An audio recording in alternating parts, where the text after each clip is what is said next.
Hey, Dirt Farmer Jay here from dirtfarmerjay.com. We love having this bandsaw, but we were able to add 6 different enhancements to it that weren't that expensive, that just made it even better. Stay tuned and I'll walk you through all 6.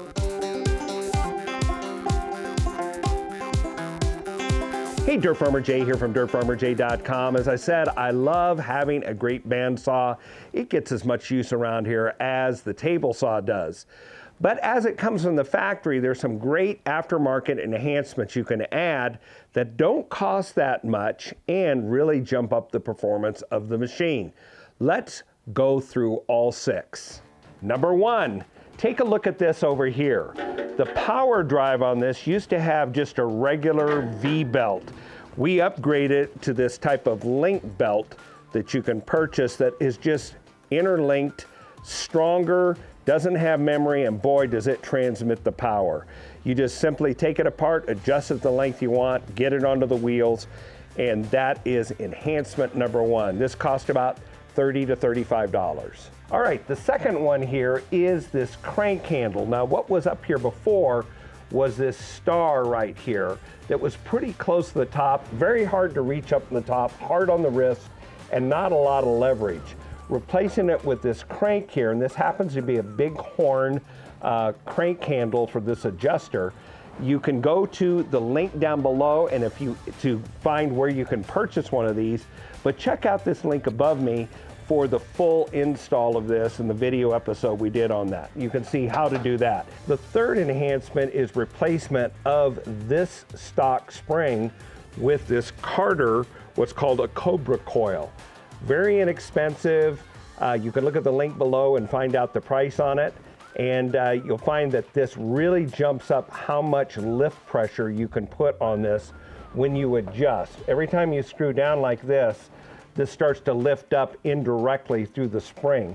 If the spring is wimpy and compresses easier like this flat or this round stock was, you couldn't get the tension here that you needed dependably.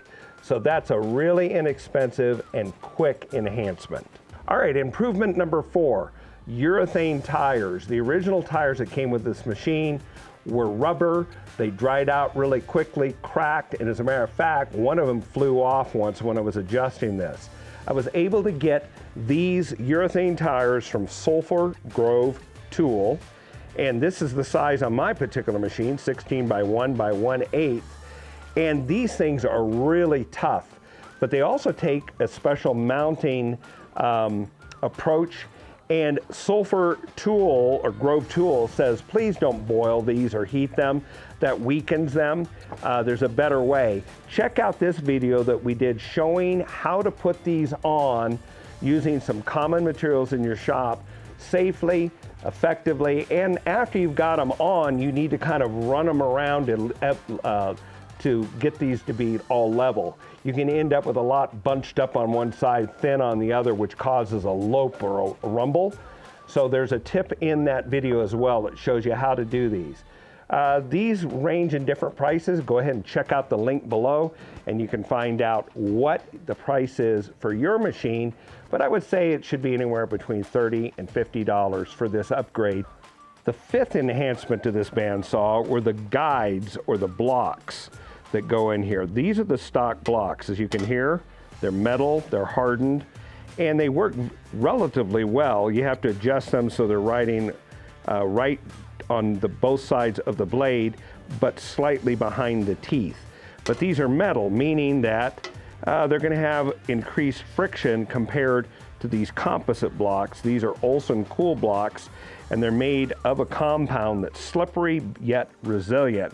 And I found right away that I was able to run them up, put in just maybe a whisker width between them. Some people use a dollar bill or a piece of paper to just get the distance there so that they capture the blade, yet keep it from twisting as well as letting it run true and reduce the amount of heat that's generated due to friction. This was an inexpensive upgrade, and they come in all sorts of different sizes for different kinds of square guides. These are the round rod type, but sometimes they're square.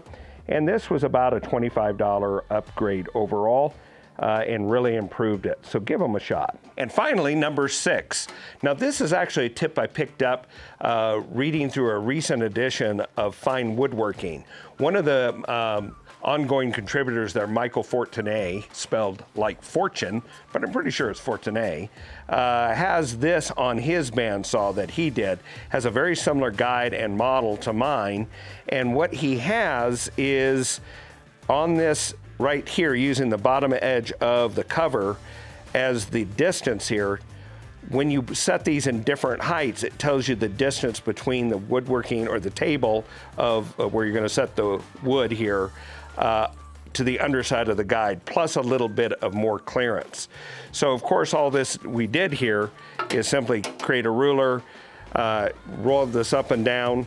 You can use a set of 1, 2, 3 go blocks or setup blocks to do the same sort of thing, and then mark on here. And what this allows you to do, suppose you've got a piece of stock like this and you're going, well, you can probably figure out what that is, but you want to set the height, you can do it in advance. Or if I know that I have something that's 3 inches tall, then I'm just going to raise that to 3 inches like this, clamp it down, and I'm ready to work instead of having to do trial and error.